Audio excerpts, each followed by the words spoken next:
Welcome back to today's edition of The Deep Dive once again. Today we have a new book titled The Meaning of Marriage by Timothy Keller. Hence, our focus is on what marriage actually means, according to Chapter 1 of this book. Just focusing on Chapter 1 today, we will discuss this book over 8 deep dives in total. So make sure to subscribe so you do not miss out on any of the episodes. Oh, and before we continue, today is July 17th. Hence, we want to wish one of our subscribers a big and majestic happy birthday, Benedica of KNUST Transport Hostel. Stay blessed. Okay, so diving in. Chapter 1. Keller talks about marriage being a profound mystery. Ephesians 5, right? Exactly. Paul quotes Genesis, the two will become one flesh, but then says he's really talking about Christ and the church. So it's glorious, definitely, but also really hard. And people often sentimentalize it, don't they? Like a fairy tale. Yeah, totally. Which sets them up for disillusionment when reality hits, when the honeymoon's over. Right. But Keller brings up some surprising data, too. Yeah. About things like cohabitation. He does. It's counterintuitive, but empirical evidence actually shows cohabiting increases the risk of breaking up after getting married. Wow, okay. Not what most people assume. Not at all. But then there's this surprising goodness, as he calls it. Continuously married people, they tend to gain significantly more wealth, report higher happiness. So marriage acts as a buffer somehow. Yeah, like a shock absorber for life's hits. And it matures character through what he calls marital social norms. It shapes you. That's interesting, especially how, the younger generation often sees cohabiting differently, maybe for financial security first. Right. It's kind of ironic. Keller suggests our modern pessimism about marriage actually comes from this, wildly unrealistic idealism. But he also mentions hope for struggling marriages. Definitely. Studies show 2/3 of unhappy marriages become happy within 5 years. If, and it's a big if, the partners stick with it. Persistence matters. Right. So how did we get to this modern, perhaps idealistic view? What's the history? Well, historically, the older views, both Catholic and Protestant, saw marriage as more of a permanent contractual thing. For what purpose? For mutual love, yes, but also procreation, protection.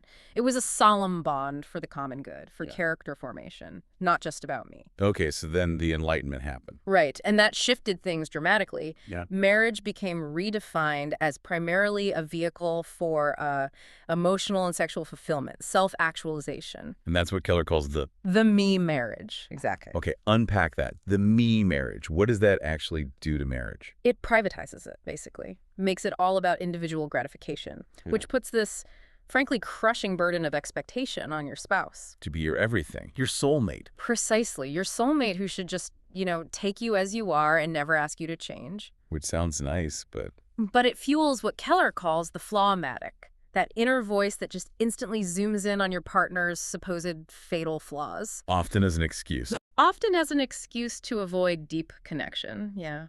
C.S. Lewis warned about this, didn't he? Trying to keep your heart safe, intact, only makes it unbreakable, impenetrable, irredeemable. So this modern quest for the perfect soulmate actually misses the point. Keller argues it completely misunderstands the true purpose, which leads to his point about compatibility. Right, because finding someone compatible is the goal for many. What does he say? He says, pretty bluntly, no two people are compatible. Yeah. He quotes Stanley Hauerwas, who said, "We always marry the wrong person." Always the wrong person. Why? Because marriage itself changes you profoundly in ways you can't predict. So you inevitably find yourself married to a stranger, in a sense. A stranger. And you have to learn how to love and care for the stranger to whom you find yourself married. Okay, that's a huge idea. So why is it so inherently hard then? Keller grounds it in the biblical doctrine of sin. Basically, we're all spiritually broken, inherently self-centered. Incurvatus in se. That's the Latin, yeah. Curved inward on oneself. Our default is self-absorption, and that makes living lovingly with someone else really, really difficult. Yeah. Painfully hard, even. And past hurts probably make that worse. Oh, absolutely. Our personal woundedness magnifies the self-centeredness. The solution, he suggests, is radical. Each spouse needs to see their own selfishness as the main problem. Not the other person's. Not primarily, no. You take responsibility for your stuff, regardless of what your spouse is doing. Okay, so given all these challenges, the incompatibility, the sin, what's the great secret Keller talks about? Paul's profound mystery. The secret isn't a formula, it's a pattern. It reflects Christ's love for the church.